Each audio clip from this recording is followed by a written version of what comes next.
Welcome to Podcast, The Voice of Indonesia Podcast. Ternyata ada sesuatu, entah apa ya, saya juga bingung. Pokoknya nulis Wikipedia itu bikin candu. Sementara bahasa kita itu praktis umurnya itu baru sejak kita merdeka. Saya belajar bahasa asing itu dengan saya nonton. Nah Mas Ivan, ini kan berarti sekarang cinta nih dengan bahasa Indonesia. Ya. Cinta itu biasanya akan menimbulkan rasa memiliki. Oke, ini kayaknya saya tahu nih giringnya mau kemana nih. Oke dong. Cemburu ya. Enggak salah. Kalau ada orang yang ini berbicara atau menggunakan bahasa Indonesia nggak sesuai kaidahnya atau mungkin justru malah terkesan merusak, itu kira-kira Gemes gimana? banget. Gemes banget. Cuma mungkin karena udah bertahun-tahun ya. 2010 kan ya saya mulai mengampanyekan dengan serius. Jadi udah 12 tahun sudah rela gitu. Maksudnya ya sudahlah, dalam setiap generasi itu memang ada orang-orang yang abai, ada yang cuek. Justru kalau menurut saya gini, ketika kita kemudian menganggap bahwa itu sesuatu yang selalu terjadi, kitanya kan jadinya lebih legawa ya, lebih nerima, dan akibatnya ya kita memperbaikinya dengan semangat yang tidak sebel gitu loh. Lebih enak kalau menurut saya. Saya begitu ngelihat ada anak-anak yang misalnya nanya saya aja kan, makin kesini ya kalau menurut saya orang-orang itu makin tidak tahu bagaimana caranya adab untuk bertanya. Nanya, ini kok kenapa? Cuma nulis gitu doang. Astagfirullah, kayaknya dulu nggak pernah loh. Maksud saya, mereka tuh nggak ngeliat, mereka tuh nanya kepada siapa. Mereka nganggap nanya sama temen. Kadang-kadang saya, aduh, ya udahlah, nanti amalnya nanti di ini aja deh. Tapi ternyata kayak gitu terjadi ya? Di Twitter, wow, terjadi banget. Mereka udah nggak ngeliat, mereka nanya sama siapa. Mereka nganggap semua orang di Twitter itu seumur, nggak peduli. Cara ngomong pun juga apa ya, misalnya BGST, tiba-tiba nggak setuju terus nulis. Nggak gitu BGST. Maksudnya saya pikir pas lagi lihat profilnya, ya ampun ini anak SMP, anak SMA deh kayaknya. Ya sudah, memang saya kasihan kepada orang-orang tua yang baru mulai belajar Twitter itu, mereka pasti akan terkejut banget. Nah untungnya saya kan udah lama banget ya. Jadi yang menyangkut tadi memang betul, kadang-kadang gemes kalau ngelihat ketidakteraturan itu. Cuman yang saya lakukan kemudian, saya berbaik sangka aja. Saya pikir bahwa anak-anak ini belum tahu kaidahnya bagaimana. Saya kemudian berpikir bahwa kalau mereka sudah tahu, mereka pasti akan berbeda cara penyampaiannya, cara menulisnya itu. Tapi ada nggak sih perbedaan yang sangat jelas dalam berbahasa antara untuk generasi, terutama generasi yang mungkin sekarang dihitungnya masih muda ya, dalam kalau ketemu langsung sama di sosial media? Ada lah, begitu ketemu langsung biasanya ya pasti manggilnya Pak, tiba-tiba dari udah berubah menjadi Pak gitu. Saya juga kadang-kadang kaget. Tapi memang kalau kita perhatikan kan, media sosial itu menyembunyikan identitas orang ya. Mereka menyembunyikan rasa takut, menyembunyikan rasa sungkan, itu yang terjadi di media sosial. Dan ya itu bisa menjadi manfaat, bisa juga menjadi mudarat ya. Manfaatnya kalau menurut saya, media sosial itu mendorong demokratisasi yang lebih cepat. Itu yang terjadi. Jadi orang bisa lebih menghargai pendapat orang lain. Ya mudaratnya ya itu, adab itu menjadi benar-benar hilang. Sedih ya jadinya ya. Iya. Nah, ini juga yang ramai di sosial media, ada bahasa-bahasa yang muncul. Kalau di awal bahasa-bahasa baru ya. Mungkin di tahun 2010-an awal atau 2007 bahasa alay kan. Ya. Kalau sekarang bahasa Jaksel. Oke. Padahal sebenarnya nggak cuma Jaksel yang kayak gitu loh. Kan ada juga kan. Kayak misalnya mungkin untuk masyarakat keturunan Tionghoa di Surabaya, itu mereka kalau mamahnya ngomelnya trilingual loh. Bahasa Mandarin, bahasa Jawa, iya, sama campur bahasa Inggris, iya, ya kan. Bahasa Indonesia juga 4 malah. Iya, sama bahasa Indonesia 4. Nah, gimana dengan fenomena-fenomena ini nih? Kalau menurut saya sih sebenarnya yang namanya bahasa slang itu tidak akan pernah mengganggu menurut saya. Karena kebutuhan manusia untuk bahasa slang ini selalu terjadi pada setiap generasi dan semua bahasa, pasti. Itu karena sifat bahasa yang juga merupakan alat untuk sosial. Kan kalau kita lihat bahasa itu kan kita gunakan untuk ekspresi, menyampaikan perasaan, kemudian menyampaikan pesan, itu komunikasi. Dan yang terakhir itu alat sosial. Bahasa digunakan untuk menunjukkan identitas. Begitu ada sekelompok orang yang mereka merasa bahwa mereka memiliki keakraban yang lebih, mereka akan berusaha tuh mencari kata-kata yang cuma dipahami oleh mereka doang. Bikin semacam kode. Kode, ya kan? Nah, itu kebutuhan sosial tuh. Jadi semua generasi pasti ada. Kayak waktu zamannya Mbak Debbie Sahertian, itu di kalangan Binan, para waria yang bekerja sebagai tukang salon kan mereka ngomongin ininya nih lagi iniin rambut terus si ini loh saya nggak tahu katanya Akika mau ke Menong gitu misalnya Sampai ada kamusnya dulu malah katanya. Akika itu aku. Iya. Saya cuma hafal sampai sekarang cuma gitu. Konon katanya dulu ya para yang bikin bahasa gaul itu, bahasa salon itu sampai bikin kamus, ada kamusnya, kamus aku Ya buat itu, mereka bergaul. Mbak Debbie itu yang bikin. Iya. Nah, itu sebenarnya merusak nggak sih? Sekarang juga ada kan katanya, saya lupa deh siapa katanya yang mau bikin kamus bahasa Jaksel. Oza. Ya, Oza. Nah, itu. Jadi kamus itu tujuannya untuk mendokumentasikan sebenarnya. Ketika itu didokumentasikan, sebarannya kan jadi luas. Dengan adanya kamus yang Mbak Debbie itu, siapapun bisa belajar bahasa Binan jadinya kan. Saya ikut-ikutan lagi sebutnya. Nah, itu yang terjadi. Nah, tadi mau nanya apa? Itu menurut Mas Ivan tuh merusak atau enggak? Itu orang-orang Mbak Debbie sampai sekarang itu tetap bisa berbahasa Indonesia dengan baik dan benar kok kalau diperlukan. Cuman emang dia lucu aja karena memang kebetulan dia juga seorang artis ya. Jadi dia berbahasa yang aneh-aneh orang terima. Tapi kalau dia berbahasa dengan rapi itu juga dia bisa kok. Nah, waktu muncul bahasa Jaksel ini kan dan juga bahasa alay lah dulu ya, banyak orang yang pro dan kontra. Jadi ada yang kontra karena takut ini merusak bahasa Indonesia, nanti generasi selanjutnya tidak akan bisa berbahasa dengan baik dan benar. Tapi kan kalau dilihat-lihat sih sebenarnya ini penggunaannya kan sesuai timing dan juga situasinya. Betul. Apakah memungkinkan kalau nanti ke depannya anak-anak yang masih generasi selanjutnya ini karena kebiasaan mendengar bahasa-bahasa yang mungkin ciptaan sekarang ini akan jadi rusak tatanan bahasanya? Ogut waktu masih muda ya, itu suka pergi ke Rokum bokap gitu. Saya masih ngerti bahasa prokem waktu zaman saya. Tapi apakah kemudian saya akan menggunakan itu dalam penulisan sehari-hari? Tidak.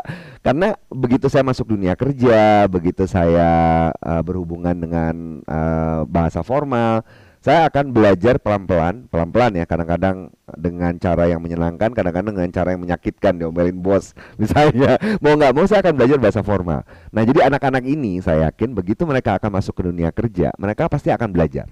Dan mau nggak mau ya? Mau tidak mau, kecuali kalau misalnya atasan mereka juga anak gaul juga ya, mungkin itu akan berbeda urusannya. Tapi kalau menurut saya karena ada perbedaan generasi ini, generasi yang lebih atas itu pasti akan mau tidak mau menurunkan kepada orang di bawahnya bahwa begini loh kalau formal. Meskipun kalau saya melihatnya begini, ada juga kemungkinan penerusan pengetahuan itu tidak berlangsung dengan lancar. Contoh konkret, dulu waktu zaman saya tidak mungkin bilang aku kepada orang yang lebih tua, nggak mungkin. Sekarang saya pergi ke hotel, Pak ini barangnya biar aku beresin. Mereka menganggap bahwa aku itu adalah bentuk keakraban. Padahal sebenarnya kalau nggak tahu ya, saya juga tidak bilang bahwa aku itu benar-benar nggak boleh, itu kan masalah, kalau bahasa itu kan masalah konvensi masyarakat ya. Tapi kalau sekarang walaupun ada orang yang ngomong kepada saya dengan kata aku, saya akan tetap menggunakan kata saya, tapi dia malu sendiri. Kalau masalah ini juga nih, masalah bahasa-bahasa yang muncul ini, bahasa-bahasa gaul jadinya slangnya ya, apakah ini akan menjadi hambatan dan juga membuat bingung nih orang penutur-penutur asing yang mau belajar bahasa Indonesia? Oh jelas, kalau itu jelas. Jelas. Temen saya kan mereka, kita yang ngajarin juga bingung.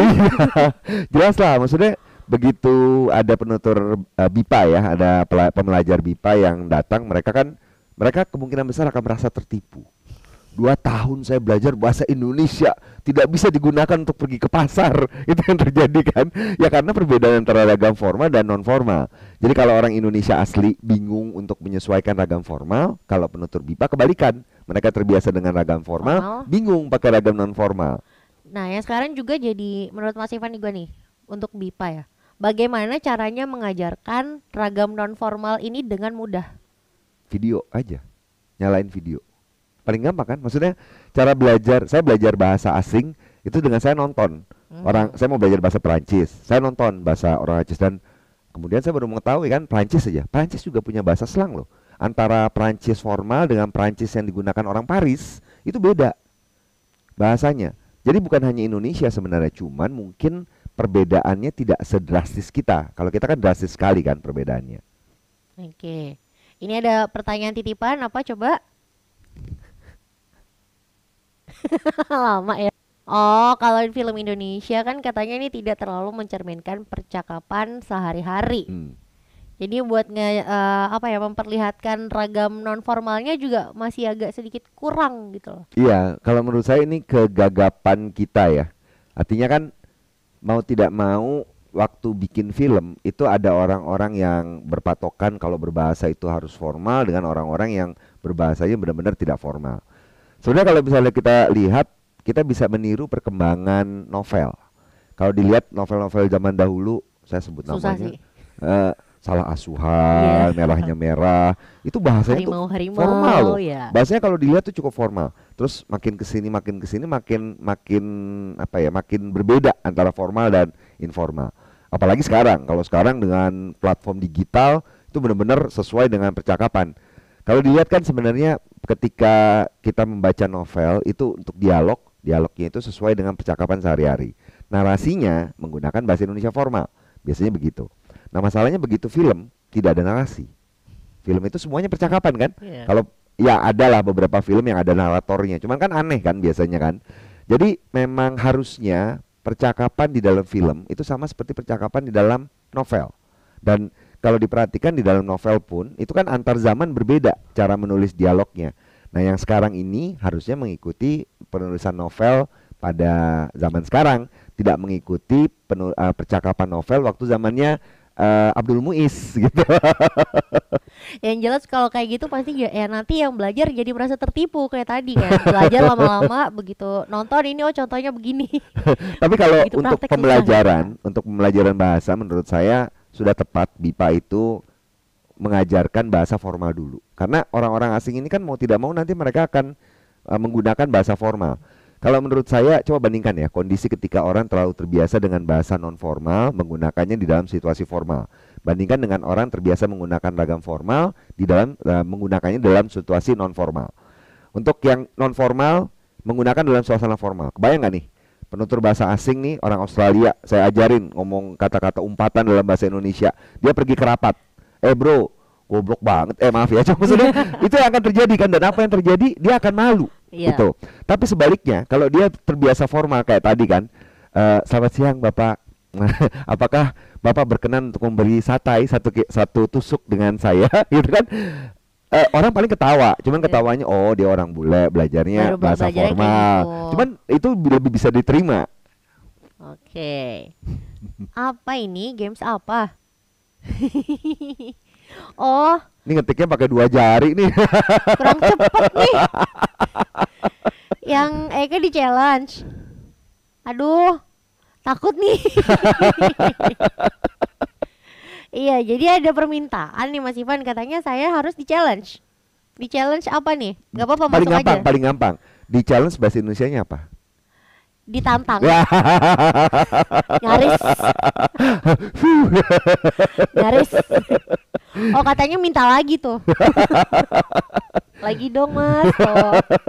Tapi memang waktu tahun 2006 itu ya saya kurang lebih ya kayak Mbak Indah gitu. Saya kalau misalnya bilang ke teman gitu, sorry Bu, meetingnya di cancel. Saya tidak sadar begitu saya ngomong meeting itu bahasa Inggris, cancel bahasa Inggris juga. Rapatnya dibatalkan. Iya, itu contoh yang paling gampang lah. Ya memang harus diakui bahwa kemampuan kita untuk memilah mana bahasa Indonesia, mana bahasa Inggris, bahkan seperti tadi ya orang Surabaya bahwa ini adalah bahasa Jawa Timur gitu misalnya, itu seringkali sulit dilakukan orang. Sama seperti waktu kita dipaksa untuk ngomong bahasa Inggris kan juga kadang-kadang kita sulit ya. Tapi pernah nggak melihat orang ketika ngomong bahasa Inggris terus di tengah dia mencampurkan kata bahasa Indonesia? Ya. Hampir nggak pernah. Nggak pernah. Tapi begitu orang ngomong bahasa Indonesia seneng banget nyampurin bahasa Inggris. Kenapa itu? Kenapa? Saya juga nggak ngerti. Masih jadi misteri sampai Ya sekarang. maksudnya itu tidak terjadi sebaliknya gitu loh. Ketika orang belajar ngomong bahasa Inggris, kok dia nggak hobi nyampur bahasa Indonesia? Kayaknya malah malu gitu loh kalau nyampur bahasa Indonesia. Tapi kalau dia ngomong bahasa Inggris, bahasa Indonesia nyampurin bahasa Inggris, itu bangga. Nah ini kenapa muncul seperti itu saya juga nggak tahu. Kira-kira kenapa? Kalau itu sih, itu ada teori baru ya belakangan, itu namanya itu linguistic market, pasar linguistik. Di situ dibilang bahwa setiap bahasa itu memiliki tingkat gengsi tertentu. Jadi bahasa Inggris karena dia bahasa, kalau kita lihat urutannya kan dari badan bahasa itu ada namanya Trigatra bahasa. Utamakan bahasa Indonesia, lestarikan bahasa daerah, dan kuasai bahasa asing. Jadi kita itu trilingual, bahasa daerah, bahasa Indonesia, bahasa asing. Tapi kalau kita lihat dari derajat anak kampung nih ya, dari ini saya tidak bermaksud seks membedakan ras ya. Cuma saya ambil contoh deh dari kampung saya lah, paling gampang lah biar nggak diledekin. Saya gitu ya, misalnya asal dari Bukit Tinggi, lahir itu di sana misalnya, terus kemudian menggunakan bahasa Minang. Waktu masih kecil saya nggak peduli kan, belum masuk sekolah, saya ngomong sehari-hari dengan orang dengan bahasa Minang. Saya masuk sekolah SD, mulai belajar bahasa Indonesia. Kalau ngomong bahasa Minang saya mulai lama-lama ngerasa, aduh kampung banget ambo lah, itu misalnya kayak gitu. Mulai nggak nyaman, kan? Terus ngomong bahasa Indonesia, kerja makin lama, begitu kuliah kita belajar bahasa Inggris. Terus lingkungan pergaulan orang-orang penutur bahasa Inggris. Lama-lama ngomong bahasa Indonesia terasa buat kita sama seperti kita ngomong bahasa daerah. Agak rasa gimana kastanya gitu tuh kayak ya. nurun gitu. Jadi kita kalau ini tuh ada bahasa daerah, bahasa Indonesia, bahasa Inggris paling asing, paling atas kan. Idealnya sebenarnya ketiga bahasa itu kita perlakukan sama. Cuma kan yang terjadi berbeda kan? Karena ada Karena itu ya? derajat bahasa tadi, kasta bahasa yang muncul di masyarakat. Oke, nah oke nih ya. Udah masuk ke yang terakhir nih ternyata. Mau ada tambahan lagi nggak dari luar? Iya, enggak. Oh oke. Di sini kita berkomunikasinya begini ya, ngetiknya agak lama Masih untung nggak soalnya. pakai kode isyarat. Dulu belum kepikiran gitu tanda ketok-ketok dari luar. Nah oke, untuk Mas Ivan lagi ada tips nggak untuk orang-orang supaya bisa lebih jatuh cinta dengan bahasa Indonesia? Mungkin ini ya sama seperti kalau kita punya keluarga, punya pasangan, punya barang sendiri, biasanya barang orang itu kelihatan lebih bagus. Makanya ada peribahasa kan yang bilang rumput tetangga selalu kelihatan lebih hijau kan. Nah yang perlu kita sadari adalah bahasa kita, setiap bahasa itu masih memiliki keunikan sendiri-sendiri. Yang jadi masalah adalah kita nggak mau belajar bahasa kita. Tadi kan ada banyak kosakata kan, dan ketika kosakata itu kemudian kita gunakan dengan baik, kita akan mendapatkan rangkaian kalimat yang indah. Jadi kalau ada orang ingin bagaimana caranya saya menumbuhkan kecintaan saya kepada bahasa Indonesia, yang saya sarankan cuma satu, baca karya sastra. Karya sastra yang bagus ya, jangan cuma pantun-pantun doang. Ya buku novel yang bagus atau misalnya puisi. Itu akan membuat kita merasa, kata-kata bahasa Indonesia ini bagus juga ya kalau dibuat dengan baik. Oke, jadi gitu ya tadi. Tipsnya untuk belajar yang paling sederhana adalah dengan Membaca baca karya sastra. Oke, viewers, terima kasih sudah menemani Indah sampai di episode ini. Dan kita akan ketemu lagi di episode berikutnya. Tetap bersama kami di Voidcast, The Voice of Indonesia Podcast. Bye-bye. Dah. Hai guys, thanks for watching Voidcast. Jangan lupa like, comment, subscribe, dan bunyikan lonceng. See you di episode berikutnya.